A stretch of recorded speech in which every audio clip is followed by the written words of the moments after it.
Welcome to the Pacific Northwest edition of America Outdoors Radio. We've got a fast-paced hour of fishing, hunting, and conservation covering the nation and the Northwest, including 13 extra minutes of local content you'll only hear on Seattle's Sports Radio 950 KJR. Good morning, and to all of you tuning in from the waters of Puget Sound, fishing in the Gig Harbor PSA Salmon Derby. Good luck out there today.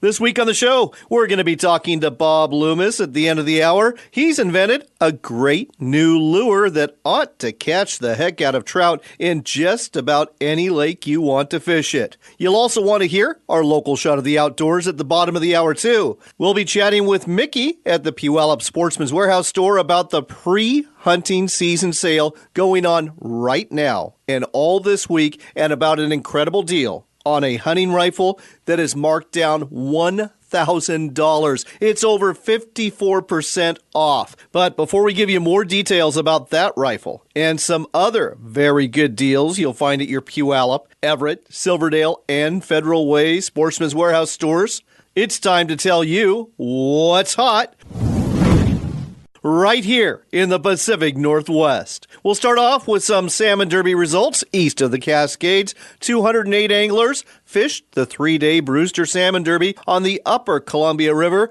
and the king of the pool was a 27.4-pound Chinook reeled in by Drew Walty, who also reeled in a $2,000 check to go with that salmon. In the waters near Tacoma, the one-day South King County Puget Sound Anglers Salmon Derby drew quite a crowd last Saturday. That's the word from Frank Eschpeter, who told me some 300 anglers participated and over 100 fish were weighed in. The winning salmon was a 19.4-pound Chinook caught by Paul Whiteson, who took home a $3,500 check for that big boy. The largest fish caught by a kid was a 10-pound king, reeled in by Joe Bacon. Prizes were given all the way down to the 65th place finisher, making this a very worthwhile derby to participate in. In other news, have you heard of a red-banded rockfish before? Nope, me either, but there's a new state record for one now. According to the Department of Fish and Wildlife, John Sly of Tacoma caught one that weighed 7.5 pounds while jigging off a boat out of Westport on June 21st. Another record fell that day as well, when Richard Hale, fishing out of Nia Bay, caught an arrow-toothed flounder weighing nearly 6 pounds. I don't know about you, but I'm going to mark June 21st on my calendar for next year as a day to go fishing. Sounds like it's a good day to catch a big one. Meanwhile, at Eastern Washington's Potholes Reservoir, the staff at Mardon Resort report the bass fishing this past week has been very good. The walleye fishing has been tough, and that great trout fishing we've been telling you about has finally slowed with the summer heat. If you want to try something else, try crappie and bluegill fishing. If you have a boat, look for them off the sand dunes, and if you don't, book a stay at Mardon Resort and fish right off their docks. And finally, from NorthwestFishingReports.com, 2 posters were fishing out of Westport on charter boats recently and reported good fishing for salmon, though most of them had to be released since they were wild coho. Despite that, decent numbers of salmon were brought home on both boats, and one of the anglers also reported a banner day of bottom fishing too for rockfish. So there you are. Now you know what's hot this week in the Pacific Northwest. That's your first local shot of the outdoors. Now let's see what's going on across the nation. Are you trolling for big salmon? Then tie on a spoon or spinner from McCombie's Custom Lures. These high-quality, made-in-the-USA lures help you catch more Chinook and coho. Whether you troll an Elite Series spoon, a Champion Glow spoon with a squid skirt, or a 3.5 Mini Colorado spinner, you'll be increasing your chances for a fish on. Look for McCombie's Custom Lures at quality sporting goods stores in our West Coast states and Alaska, or online at McCombie'sCustomLures.com. NorthwestFishingReports.com is the Northwest's largest fishing reports website, featuring well over 50,000 fishing reports, videos, articles, and more. All 100% free. Catch more fish with Northwest Fishing Reports. Log on today. Backcountry hunters and anglers, the men and women working hard to keep public lands in public hands. Check us out at backcountryhunters.org.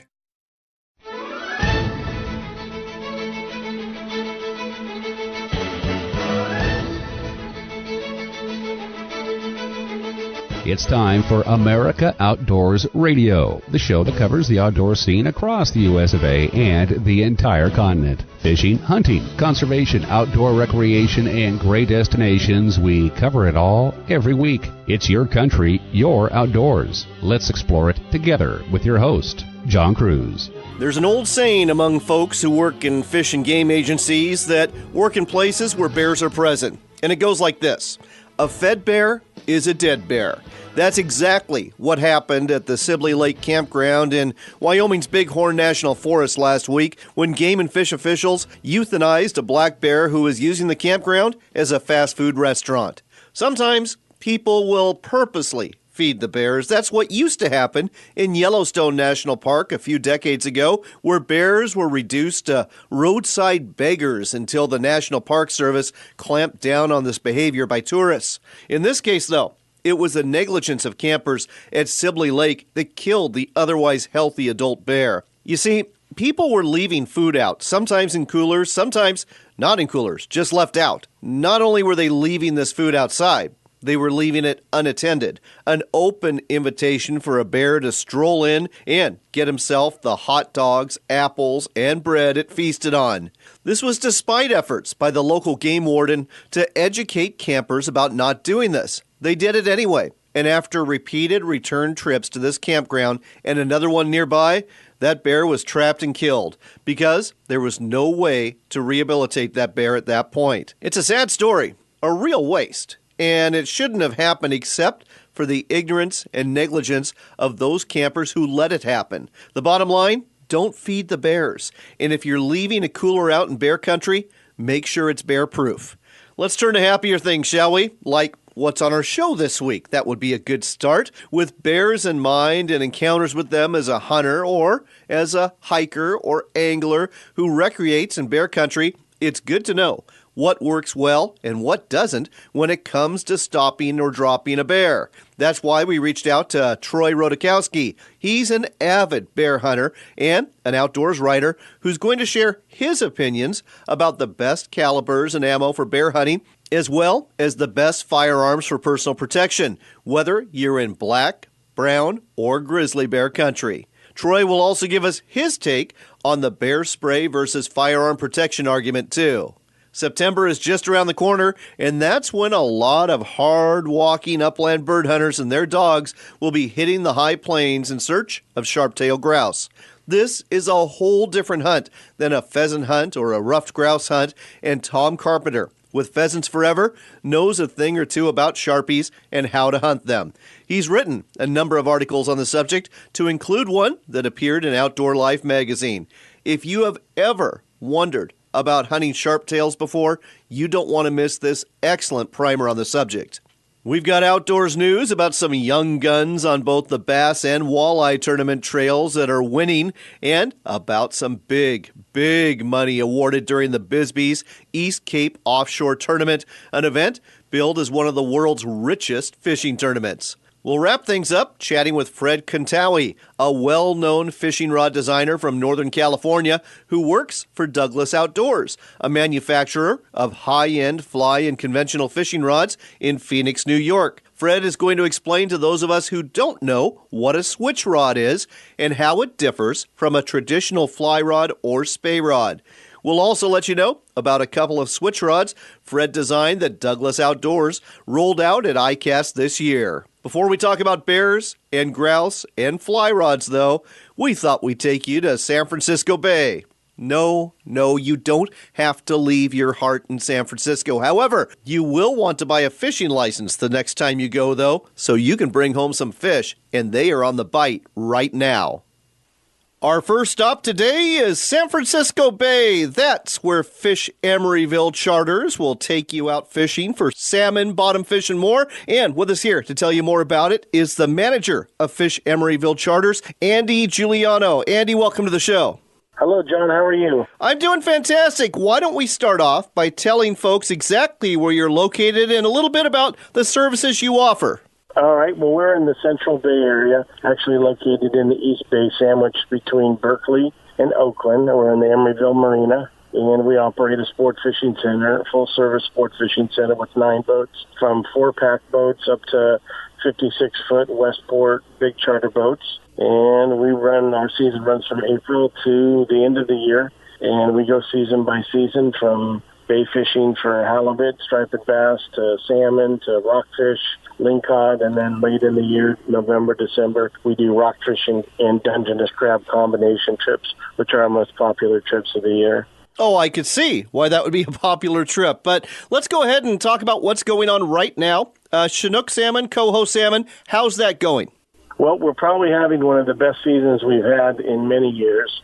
We started a touch late due to some regulations in mid-June, and we pretty much had limit and early limit fishing all season. This week we slowed up just a touch and hit the brakes a little bit. Still a fish or rod type of average fishing, very close to home for our fleet. And so the numbers look good. All of our fishing down here, it's all king salmon. We have no coho retention. So it looks we have fish above us and fish below us. And then if you understand the geography down here, everything's got to come past us as they go up to the river. So we're always in a very fortunate spot fishing-wise. And what is the average size of the kings you're catching this year? So we catch all different year classes of fish, 2, 3, 4-year-old fish. So depending on the day, you'll see fish that are keeper size, which are minimum 20 inches in length, all the way up to your big Sacramento River spawners that'll go into the high 20s and low 30s. So any day you can catch anywhere in between there. It varies day to day, really, John. And what is the limit? I understand that last week you were averaging about a fish a day, but that you have been getting limits. Is this a 2-fish limit? It's a 2-fish limit, yeah. We have a 2-fish limit all the way until Halloween. We close October 31st for ocean salmon here. Well, this is great news because the news when it comes to salmon fishing isn't as good as you go further north in several places along the West Coast. So nice to hear that San Francisco Bay is paying off for the Chinook salmon. Let's change to bottom fish because I don't know about you, but I love taking home a whole bunch of rockfish. How's that been going? Well, so we're blessed with great rock fishing. We have good fishing along the coast for rockfish and lingcod, just a variety of rockfish that you guys encounter up and down the coast. Black rockfish, blues, browns, yellows, coppers, all, a myriad of different fish. So we have great coastal fishing, and then we have an island chain called the Fairlawn Islands that are located 25 miles off the coast that weather permitting the boats try to get to every day. And when you get out there, you have spectacular fishing, both quality and quantity-wise, and that's where some of the best lingcod fishing along the coast occurs too. And because of the distance off the coast, it doesn't get a lot of pressure. So when the boats are able to get there, the fishing's generally full limit style fishing. In fact, we have the Seawolf. I just received a text message from him. He's got 27 anglers. He's on his way back in. He's got full limits of rockfish, which is 270 rockfish, and then 54 lingcod, which is full limits of lingcod too for our anglers down here. So he was topped off on both species.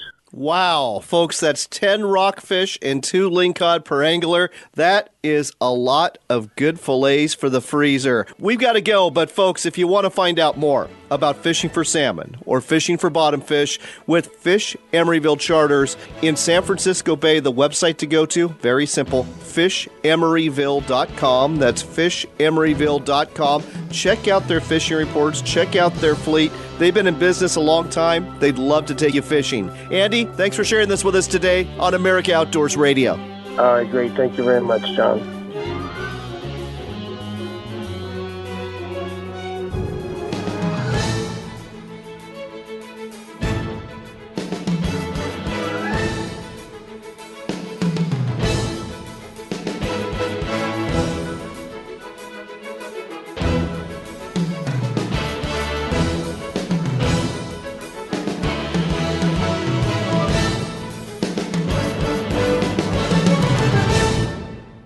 Last week, we told you about a great 2-for-1 special at Sportsman's Cove Lodge in Southeast Alaska, and that filled up. But guess what? There's been a cancellation, so they are offering another one. That's right, a 2-for-1 special. You arrive August 25th. You fish from the 26th through the 29th. The cost, less than $4,000, and 2 of you get to go to a luxury Alaska lodge where the food is great, the accommodations are wonderful, the customer service is off the charts, and oh yes, the fishing is out of this world for salmon, for halibut, for rockfish, for lingcod, and more. The website to find out more, alaskasbestlodge.com. That's alaskasbestlodge.com. Contact Denise, ask for the August 2-for-1 special, and hurry because space is very limited. If you consider yourself a hardcore fisherman who takes pride in being the first person on the water and the last one off, Fish Fighter products were designed for you. We make products for the relentless fishermen who know that big fish are caught by those who put in the work. With our Relentless Series tackle trays, rocket launcher rod racks, and breakaway river anchors, you'll spend more time chasing the fish, not your gear. Designed and built right here in the USA, Fish Fighter products won't let you down. Gear up at fishfighterproducts.com. Are you trolling for big salmon? Then tie on a spoon or spinner from McCombie's Custom Lures. These high-quality, made-in-the-USA lures help you catch more Chinook and coho. Whether you troll an Elite Series spoon, a Champion Glow spoon with a squid skirt, or a 3.5 Mini Colorado spinner, you'll be increasing your chances for a fish on. Look for McCombie's Custom Lures at quality sporting goods stores in our West Coast states and Alaska, or online at McCombie'sCustomLures.com. That's the sound you hear when a fish hits the new Sonic bait fish from Mack's Lure Company. This metal lure can be cast, trolled, or jigged and will catch just about anything that swims in the sea, the river, or the lake. The Sonic bait fish has a unique vibration and flutter that can be rigged in 7 different ways. With all sorts of eye-catching colors and weights available, you'll be reaching for the Sonic bait fish as your go-to lure. It's the Sonic bait fish. Only from Mack's Lure Company. Need to get away? Then head to Mardon Resort in sunny Central Washington. The fishing's awesome, wildlife is everywhere, and Mardon is the perfect place to swim, boat, and soak up the sun. When the day is done, hang out at the beach bar and grill or head to your tent, RV, hotel room, or fabulous park cottage. Call 1-800-416-2736 to book now. That's 1-800-416-2736 for Mardon Resort. It doesn't matter what sort of adventure you're after, whether it's big game deep in the backcountry, a day of fishing out in the water, or an overnight in the great outdoors. At Sportsman's Warehouse, we've got the gear in here for what you need out there. Gear up for your next adventure at one of the Sportsman's Warehouse stores or shop online. Sportsman's Warehouse, America's premier outfitter. Are you an outfitter, sporting goods retailer, boat dealer, or someone else in the outdoors industry? If you are, you know targeted advertising works best, and what would work better than advertising with America Outdoors Radio? Our hour-long show is heard throughout Seattle, Everett, and the East Side every Saturday morning, and your message will be heard there too. Better still, our rates are way more affordable than you think. Want to find out more? Contact me, John Cruz, through my website at AmericaOutdoorsRadio.com. That's America Outdoors Radio, bringing you more business. Tillamook Bay is considered the greatest fishing experience on the west coast for fall Chinook salmon and winter steelhead, and Dungeness crab is plentiful. 5 major rivers connect with the ocean on the Tillamook coast. It's not unusual to snag a 40 to 50 pounder. Go out in a boat or stand on a riverbank or dock. Try fishing from a dory boat and experience the thrill of a beach launch and landing. Use spinners, sand shrimp, or salmon eggs to lure them. The fish will line up to grab your bait. Go to tillamookcoast.com/fishing to find guides and places to stay.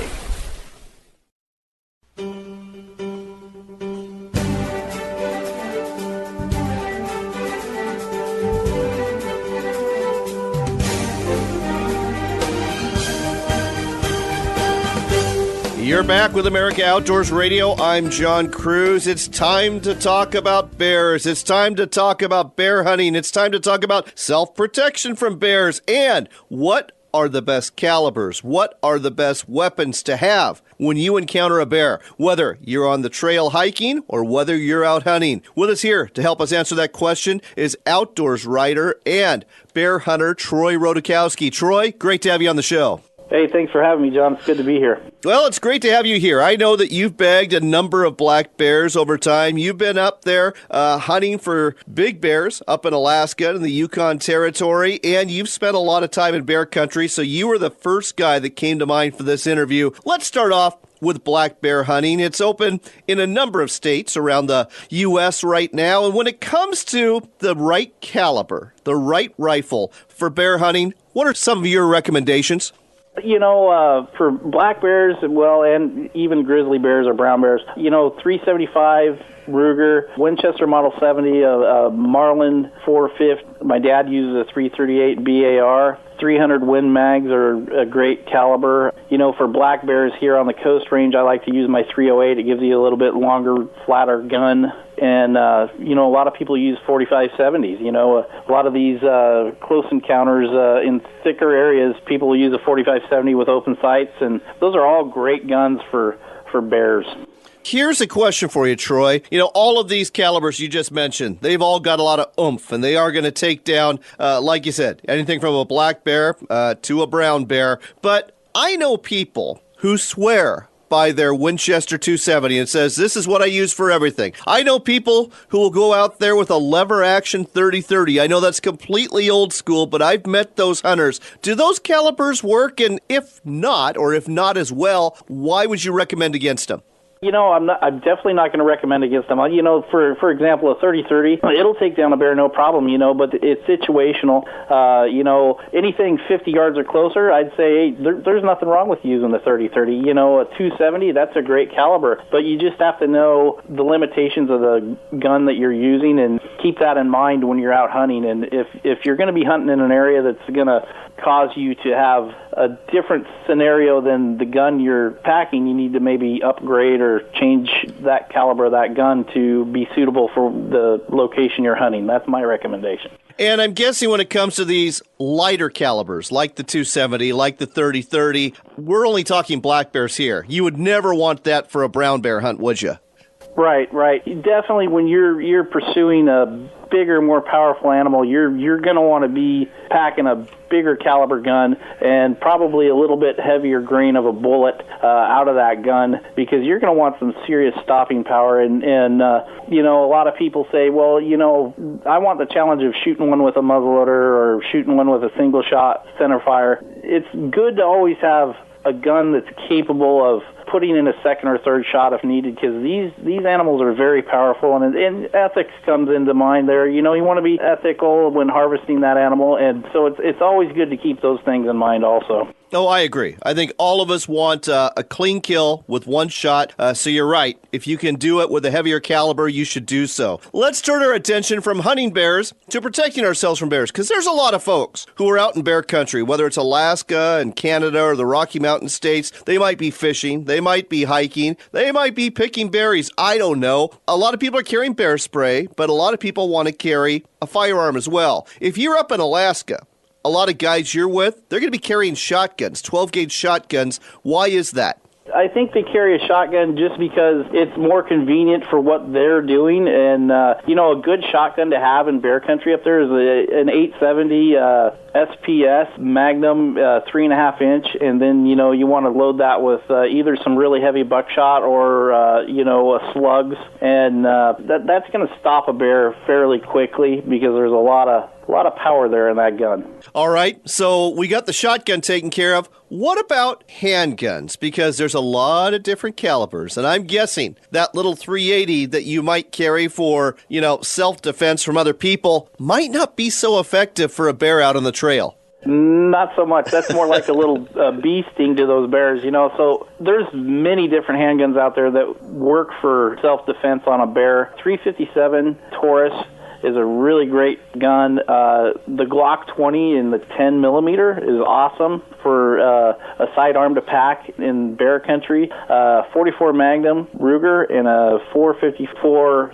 Super Red Hawk, and anything, even a 45 caliber with the right ammunition will work really well with bears. It's funny you mentioned the 45 because it does have a lot of stopping power, for humans, but I've always wondered if that stopping power translates into the big body of a bear. And I've had some people tell me no. You know, those loads that you're carrying for self-defense purposes, or in my prior career as a law enforcement officer, not going to be too effective against a bear, especially a brown bear. Right, and that's the thing. I mean, 45s will work, and like I said, the choice of ammo is a big thing with that. If you're going to be in bear country, make sure you're loaded with some ammo in that 45 that's not going to just penetrate, but it's going to actually blow through or have a little bit more velocity, punch a hole in that bear instead of, you don't want that, hey, I gotcha. You want the, oh, it's over, and that's what you got to keep in mind. So if anyone that's packing that smaller caliber handgun needs to keep that in mind. Make sure it's loaded for bear. Well said. And only in this forum would a 45 be considered a small caliber handgun. But I know, right? Yeah, I know. All right. So last question. There's a lot of debate about this one. When it comes to recreating outdoors, again, I'm not talking hunting. I'm talking just being in bear country. Your personal preference. Are you going to have a handgun, a shotgun, or bear spray? A lot of folks will tell you bear spray is much more effective in preventing injuries to you if a bear attacks. Right. I like to carry both. I like to have a sidearm, and I also like to have bear spray. And the thing is, with bears, anybody that's been around bears or knows bears, and even people that don't, there's a certain temperament there. And if that bear is angry, you're definitely going to want to have a sidearm with you. But, if the bear's just basically out there sharing the space with you, and for some reason you surprise a bear, chances are that bear's just going to be startled. And if you feel the need to use bear spray, it's, there's multitudes of stories out there. Bear spray works, and it is a good deterrent. It may not be perfect for your situation, but it's better than nothing. Well, and I would tell you this as well, folks. Whether you choose to carry bear spray or if you choose to carry a firearm for protection in bear country, make sure it's easily accessible. If it's in your backpack, you may as well not even have it, because it's not going to do you any good when you turn the corner in that trail and there's a mama bear with her two cubs and she goes into attack mode. Anything else you want to add before we go, Troy? I think, I think people just need to be aware of their surroundings and, keep in mind that bears, for the most part, are just as scared of you or just as aware of you as you are of them. And when you're out hunting them, that's a different ball game. So you're actually trying to find them. And when you're out there recreating and you happen upon a bear, just remember, make yourself visible. Let the bear know you're there. That's the one thing you don't want to do to a bear, is surprise it. So that's probably one of the most important things to keep in mind this time of year. All right, we've got to go. But, folks, if you want to read some of the great articles that Troy Rodakowski writes, you can find them in the Rocky Mountain edition and the Washington, Oregon edition of Game and Fish. He also writes regularly for Oregon Hunter and for Northwest Sportsman Magazine. Troy, always a pleasure to have you on America Outdoors Radio. Hey, always a pleasure to be here. Thanks for having me, John. I appreciate it.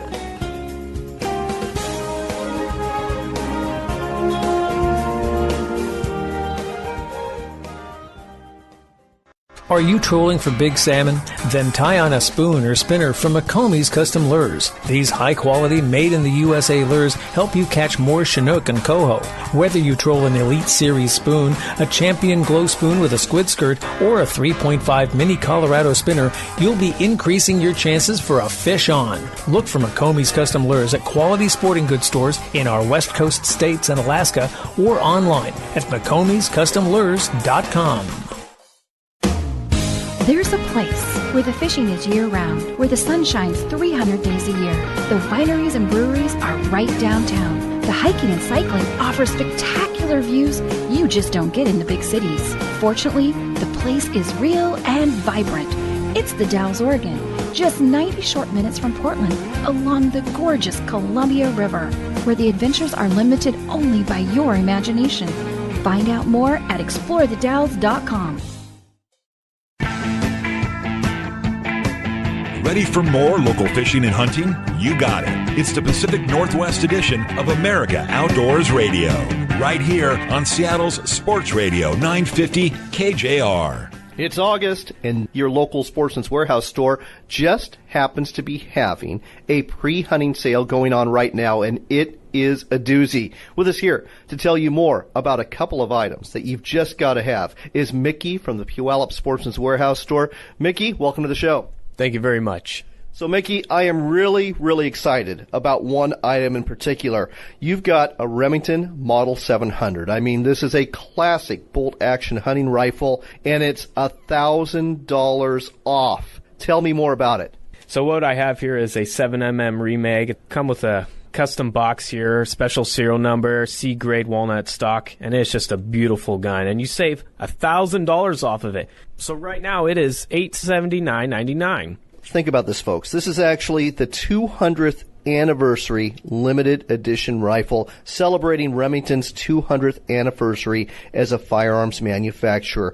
This rifle, again, all tricked out. Normally $1,879, $1,000 off. You know, our fathers would buy one rifle, and that would be it. If you are that kind of guy that wants a rifle that you are going to really treasure, this is the deal for you. Now, lots of other deals, too. You've got clothing, you've got boots, you've got some good deals on rangefinders from Nikon, but one other thing I want to talk about real quick is your Lost Creek Extreme Coolers. These are extreme coolers that are meant to be in the same league as Grizzly and Yeti and all those guys, but the price is far, far less. You've got a 65-quart cooler for less than $200. That is very correct. Right now it is running at $179.99. You save up to $30.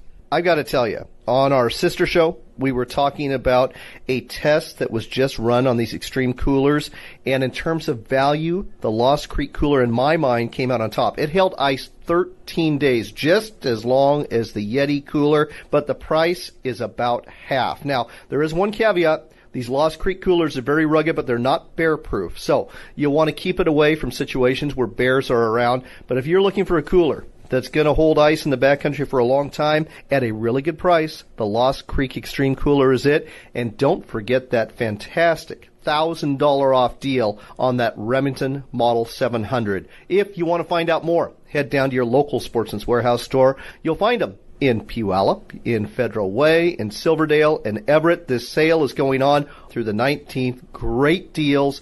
Get down there now and get what you need for the hunting season ahead.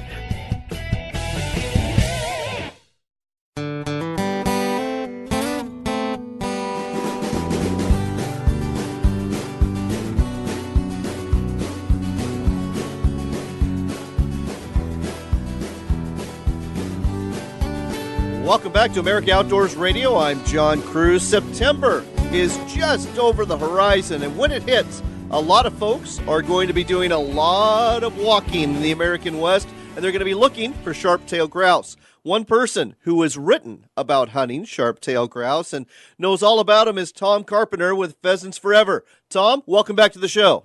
Well, it's good to be here, John. Thanks for having me. Well, let's start off. I mean, the sharp-tailed grouse, very misunderstood bird. Let's start off with where you can hunt them. I know Montana is a popular destination in September, but what other states are they found in? Well, John, I'd say the other 2 or 3 big destinations to go for sharptails would be North Dakota, especially from central to western North Dakota is really a good sharptail area. You're starting to get in that mixed land of grasslands with grainland interspersed. I also have always thought of Idaho as a prime sharptail grouse state, especially that eastern half, southern and eastern parts. It's a great sharptail state. You'll also find them into Wyoming, some spots in northern South Dakota, but really sharptails are a very northern bird. That's why we sort of concentrate on that North Dakota, Montana, Idaho. I live in Minnesota, hunt all over the Great Plains. We even have a decent number of sharptails in far northwestern Minnesota. Well, I'll be darned. I had no idea they were found in Minnesota. So let's talk a little bit about hunting sharptails. I know it involves a lot of walking. I know your dog's going to get a lot of exercise, but where should we be walking? Am I going to be walking the same draws that hold quail or those ridge lines that hold chukar, or am I looking for different terrain to hunt for sharptail? Well, some of it depends on conditions and time of day. But one of the misunderstandings about sharptails is if you haven't hunted them before, and chances are you're coming from pheasant country or ruffed grouse country, or you come from a place with more trees, so you naturally glom onto brushy draws or coulees or gullies or tree lines or places where there's brush. Now that sharptails definitely need brushy, treed sort of places, but in a midday type situation, sharptails like to be in light grass. If you're hunting grass that looks like it's good pheasant cover, it's not sharptail cover. Sharptails are out where they like to be high and where they can see. Now that makes it difficult to hunt them sometimes. That's why big ranging pointing dogs are sometimes thought of as prime sharptail dogs. If they get a whiff, they got a point. Because then you walk in and flush them. I'd suggest maybe a modified type of choke, or if you're shooting an over and under, maybe have a little mix, maybe to improve cylinder for those shorter shots. But in general, that's one of the misunderstandings about sharptails, is that they're always in brush. No, they spend a lot of time where they can see a long way. Think of them like you would a pronghorn antelope. Seeing is one of their safety mechanisms. Well, given the fact that that's the sort of country they're hanging out in, I'd imagine that they're going to flush generally out of range. So what do you do as a hunter if you don't have a pointer and you're working like a lab or a flushing dog? Then you do have to stick to those edges. I'd go back. In that case, then you go back to that edge type of mentality that almost all of us as upland hunters have. You're looking for the edge between a harvested wheat field and thicker grass. You're looking for the edge between brush and grass. You're looking for the lip of a canyon where down below are rocks and cheat grass and maybe a little sage, and up above is some harvested maybe milo or oats or wheat. You're looking for that edge. You're keeping that dog in tight, and you're putting on a lot of miles to find them. And you're hoping you can have them in thick enough habitat that they'll hold a little bit for that dog. It's definitely doable with a lab or a spaniel or a flushing dog. There's no doubt they make good sharp-tailed dogs too. It's just a sort of a different game. Instead of letting the dog do all the work like you might a pointer, a big ranging pointer, when you're with your flusher, you're there, right in there with them, exactly where you think those birds are going to be, and put on some miles. You'll find them.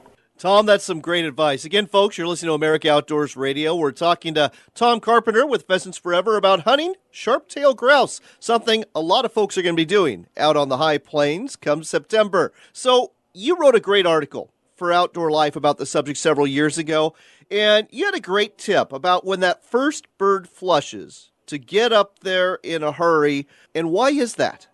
Well, especially in September, but really right through the entire season, you're hunting family groups. We might call them a covey. And those coveys, those birds, especially the earlier you are in the season, the more inexperienced they are. And if you see a bird flush, or two, or three, or maybe even four, it's not time to say, oh, man, they got away from me, there they go. There's probably more birds there, and the job is to get up there and be there when the rest of that covey is flushing. I can almost guarantee you there's going to be more birds, and they're unlike bobwhite quail, which will all take off at the same time. These sharptails, when they start sensing a little danger, they're going to spread. They're going to go here. They're going to go there. A couple are going to take off. Some are going to try and find a clump of grass to hide in. They're going to go in a sequence. If you get up there, you can get birds. The worst thing you can do when you see a couple Sharpies go is stand back and lament your bad luck or admire them. The best job is to get up there safely and get ready.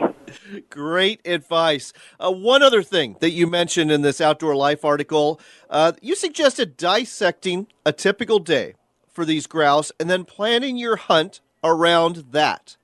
Yeah, and that sort of harkens back to what I said about those more open grasslands where the grass might not be hip high, but it's knee high or less. It might not be everywhere, but it's sparse, it's patchy, it's a little bit here, it's clumpy. Those are the types of places that sharptails like to spend the middle of their day when many of us do our hunting. Now, if you're going early in the morning, they're going to be feeding. A good technique is to hunt near those stubble fields. The grouse will fly into those stubble fields. Sometimes they'll even walk in like a pheasant. So you've got to hunt those edges near the stubble fields. Then, like I said, we're back in that ridge top, high elevation, grassy places. This morning turns into afternoon. And then back towards evening, you're going back in that light grass. After possibly an afternoon feed, you're heading back into that light grass for that golden hour, looking for those roosted birds, and it's not that different from hunting pheasants at that time of day. You're hunting birds that are maybe burrowed in for the evening. It's a perfect time to be out there, and that's another great time to be out there with your flushing dog, because those birds are going to sit a little tighter, and you just got to wander, circle back and forth, put on some miles. But one other tip is don't discount the value of scouting for sharptails. Get out there, get on a high spot. Maybe it's before season, maybe it's during the season, you just don't know where the birds are. Sharptails do some flying on the course of a day. Watch a covey, see where you might see some birds flying back and forth between grass, between grain stubble, between that roosting cover, and mark a covey or two and at least know their general area. It might turn you from an 8-mile hunt into a 4-mile hunt. Well, there you go, folks. That was a great primer about hunting sharptail grouse. And if you didn't know how to do it before, you certainly do now. Tom, one last thing. You work for Pheasants Forever. I know that you do a lot of habitat work for upland birds. And does that habitat work, does that benefit sharptail grouse as well? Absolutely. Sharptails and especially sage grouse in the west whose habitats overlap. A lot of Pheasants Forever's work in the west, in the western pheasant range, benefits many birds, even game birds, beyond roosters, and that means sharptails. So, support Pheasants Forever. You're also supporting sharptails and sage grouse. Tom, thanks so much for sharing this with us today on America Outdoors Radio. You're welcome, John.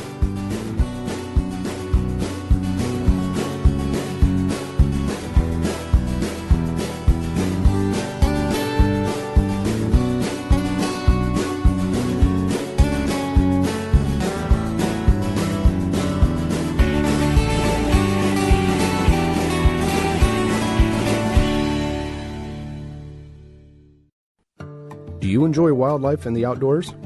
If you do, please join Pheasants Forever. We are making a difference for wildlife every day. Pheasants Forever is the only national conservation organization that leaves all fundraising dollars in the local communities where they are raised.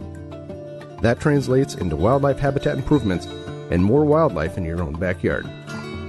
So, join Pheasants Forever today. Sign up online at pheasantsforever.org.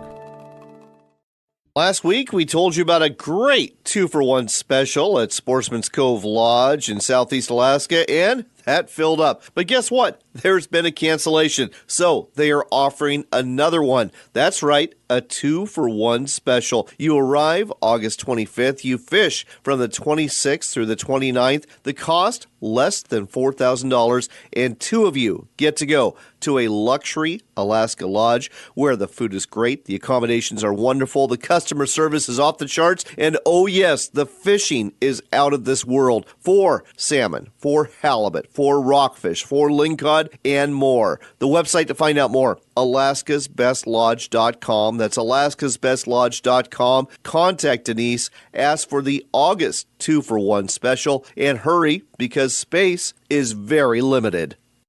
Hi, I'm Craig Boddington. I've written about hunting for 40 years, much of it in bear country. I trust my life to bear spray because the research is in. It stopped bears 92% of the time and prevented injury 98% of the time. Bear spray requires less accuracy and won't harm your companions or the bear. Carry bear spray in bear country. Keep it accessible and practice. If you consider yourself a hardcore fisherman who takes pride in being the first person on the water and the last one off, Fish Fighter products were designed for you. Fish Fighter products are used by the top fishing guides in the Northwest because they know having the right equipment is imperative to a successful fishing trip. With our Relentless Series tackle trays, rocket launcher rod racks, and breakaway river anchors, you'll spend more time chasing the fish, not your gear. Designed and built right here in the USA. Gear up at fishfighterproducts.com. Kokanee fishing is all the rage throughout the West, and the lure to use is Makome's Kokanee Glow Spoon. Featuring custom glow colors, quality hooks, and squid skirts, this will be your go-to kokanee catching lure. Get your Makome's Kokanee Glow Spoons online at makomescustomlures.com. Planning to head outdoors today? The National Shooting Sports Foundation reminds you to check the fire danger levels in your area. Whether target shooting, camping, or even parking a car with a hot exhaust, remember to take precautions. As we know, wildfires have many possible causes. Don't be one of them.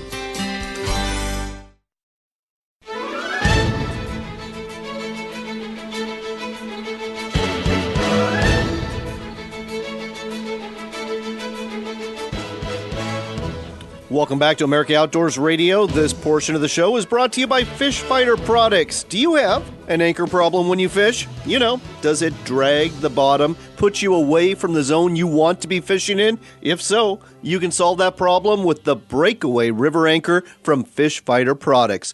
These anchors stick. I mean, really stick. So, when you drop anchor, you know exactly where you're going to be fishing. Find out more at fishfighterproducts.com. When it comes to tournament fishing, experience counts, except when it doesn't. A case in point is 20-year-old Dylan Nussbaum from Pennsylvania. He won a $64,000 cash and prize package, winning a Cabela's National Walleye Tour event at Devil's Lake in North Dakota. Dylan, the youngest winning angler ever in this tour, brought in a 10-fish limit, weighing 55-plus pounds during the two-day event, and won not only $15,000 in cash, but also a new 18-foot Ranger fishing boat. Oh, and getting back to the whole experience thing, or lack thereof, this was Dylan's first time fishing Devil's Lake.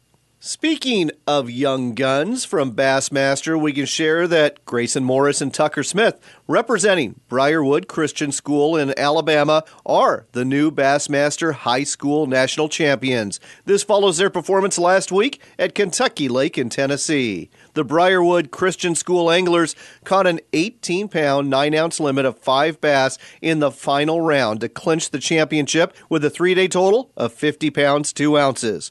There was a whole bunch of competition here with 670 anglers on 337 high school teams from across the nation and 3 countries, all trying for that top prize, which includes $28,000 scholarships for a 4-year ride at Bethel University, which may well be the best bass fishing college in the nation. Now, all of this is good, but if you want to talk about really big money, when it comes to offshore fishing, you've got to talk about the Bisbee's tournaments in Baja, Mexico. The East Cape Offshore Tournament just concluded in the Sea of Cortez at the Buena Vista Beach Resort, and a record payout of over $657,000 in cash was awarded to winning anglers. The fishing was good too. According to Bisbee's, qualifying catches were brought into the scale for all 3 days of the tournament, the first time this has ever happened. A total of 81 marlin were weighed in, along with 15 yellowfin tuna and 2 dorado. The winning team, the crew of the Booz Brothers, took home a check worth $166,000. 360 anglers on 62 teams participated in the event this year, and although entry fees and side pot fees are high, the payout, as you can see, can make it all worthwhile with a good day of fishing. Next on America Outdoors Radio, we're talking to Fred Contawi. He's a rod designer for Douglas Outdoors, a high-end rod company that makes both fly rods and conventional rods in Phoenix, New York. Fred, welcome to the show. Thanks. How are you? I'm doing great, Fred, and the reason I've got you on today is I'm hoping you can help me answer a question. That question is, what is a switch rod? Switch rod, so that falls into the fly category of fishing. It's typically, so in most fly rod situations, the 9-foot fly rod is the sort of the standard. And then there's lots of variations longer towards spey rods, which are popular in the Pacific Northwest. And then there's a kind of a newer category, which is switch rods. So typically shorter, less than 12 feet, usually, lighter weight, so 8 weight and down typically. So anywhere in that 10-foot to 12-foot range. And it's an easy way to cast and swing a fly. There's other ways you can fish with it, but primarily it's a swing fishing river situation for the most part. Very interesting. Lighter weight, so it lends itself well to in trout weights. You can swing flies for smallmouth bass or steelhead. All right. This is very interesting to me because I've seen plenty of anglers using two-handed spey rods on rivers like the Deschutes River in north central Oregon. I've seen, of course, anglers all over the North America using your traditional fly rods, but it sounds like this switch rod fills quite the niche. Now, is this a one-handed or two-handed rod? So a switch rod can either be used as a single-handed rod, overhead rod, or as a two-handed rod. It's a better two-handed rod than it is a single-hand rod. It's got a long rear grip, 4 to 5 inches, and a overall cork length of about 20 inches, including the foregrip. So you cast it sort of spey style. It's a tighter approach. It's with Skagit lines and whatnot. It delivers the fly line out very efficiently and fast. And one of the big advantages of both switch and spey fishing is you have oftentimes overhanging trees or a high bank behind you and not a lot of room. So that's where those rods particularly shine. So typical spey cast, whichever one you're going to use, snap tee, etc., and then deliver the fly down and across and swinging. And so it's a very efficient way to work a run. So I understand that you designed a couple of rods that were unveiled at ICAST this year. Tell me about these switch rods. So I did. I have 2 new rods. I have one that's in the trout category, which is a 5-weight, 11-foot 4-inch 5-weight, and then a 7-weight, which is 11-foot 4-inch as well. They're in our Sky Series, and we've won a few awards, including the best rod from the Yellowstone Angler as far as the best performing 6-weight in the business. So it's been a real popular line for us. It's our high-end line. The rods are under $1,000, the new switch rods. Our single-handed rods are $695, but it's a really beautiful, lightweight, progressive action rod, so it's not super fast, so it's real user-friendly, fish-friendly as well. Up-locking reel seats, titanium single-foot guides or snake guides on the switch rods. Fuji Torzite as the stripper guides. It's super lightweight blank. So they're, a beautiful fishing and casting rod for those swinging situations. It sounds like a true Cadillac of a fishing rod, too. Folks, again, these are switch rods from Douglas Outdoors. They're based in Phoenix, New York. Where can people buy these? Is it just online, or are they available in fly shops all over North America? Fly shops or online, both ways, everywhere from Amazon to your, local fly shop. So Montana, particularly that Northwest, is a big country for us, just east of you over there in Montana all the way south. But we're gaining traction in the Northwest. All right. The website to go to for your first stop is very simple, douglasoutdoors.com. Go to the blog page and check out what they have on ICAST there. You'll find out more about these switch rods, and Fred will tell you all about them on a YouTube video there. Fred, thanks for taking the time to tell us all about this today on America Outdoors Radio. All right. Thanks, John. I appreciate you having me on. After you're done checking out the Douglas Outdoors website, check out our website. You'll find it at AmericaOutdoorsRadio.com. You'll find previews of what's coming up in the week ahead, links to our sponsors, and also links to a podcast of our most recent show. We've got a Facebook page, too. That's also America Outdoors Radio. And another place to hear us online is every Saturday morning at 6 a.m. Eastern Time on TalkAmericaRadio.us. It's the new voice of conservative talk radio. Finally, If you didn't catch all of our show or just want to hear it again on your mobile device or maybe when you're in the car or maybe at home on the computer, we put this broadcast online on several podcast platforms so you can hear it anytime you want. They include Stitcher or Podbean. Just look for America Outdoors Radio. We've got a YouTube channel too. Just go to Northwestern Outdoors, that's one word, to hear this show and our sister show that covers the Northwest region of the United States. We've got to go. But I hope you're staying cool during these hot summer days, and one way to do that is to get out there on the water or into the mountains. It's advice I gave you last week. It's advice I'm giving you again this week because in a lot of portions of our country, it is hot. But get out there, cool off, and enjoy it. Remember, it is your country and your outdoors.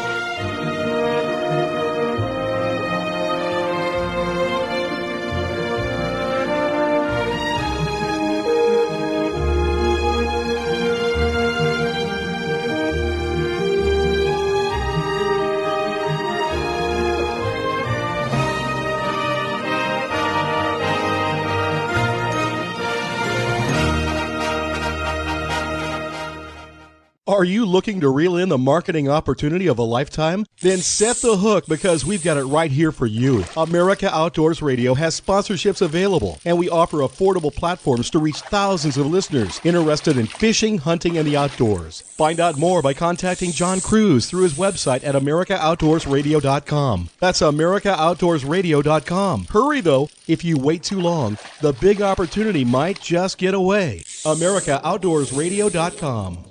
Backcountry Hunters and Anglers, a nationwide group working to keep public lands in public hands. We've helped ban the use of drones for hunting. We help repair wildlife corridors in key riparian areas. We speak up against illegal ATV use. Please join this dynamic conservation group. Check us out at backcountryhunters.org.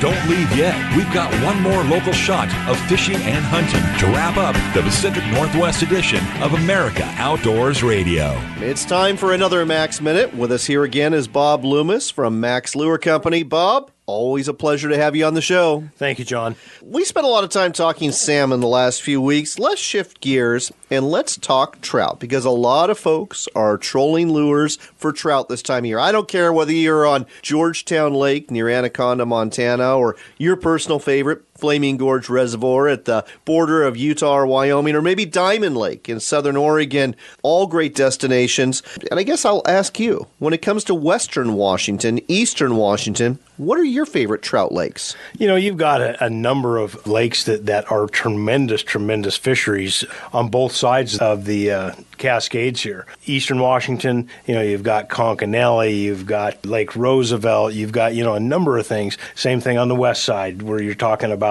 Merwin, you know, fishing up north, Stevens, all of these lakes. Crescent Lake has some tremendous trout fisheries. Now that we've given folks some ideas on where to go, let's talk about something to use. Now, of course, there's the traditional wedding ring spinner, but what you've got in your hands today, something kind of like that, but a little bit different. It's called the Glowfly. Why don't you describe it for our listeners and go ahead and explain why you invented this one? This is an extremely versatile fishing tool. The hook itself, or the fly, is a traditional Carry Special, which is a great trolling fly that is made up with the body itself is glow material. You've got the hackle over the outside, and then I put it on monofilament along with our wedding ring and our small number 2 Indiana blade. So I've got a small profile, high UV beads, and a glow fly on the end. Did you invent this? Yes. Really? Yeah.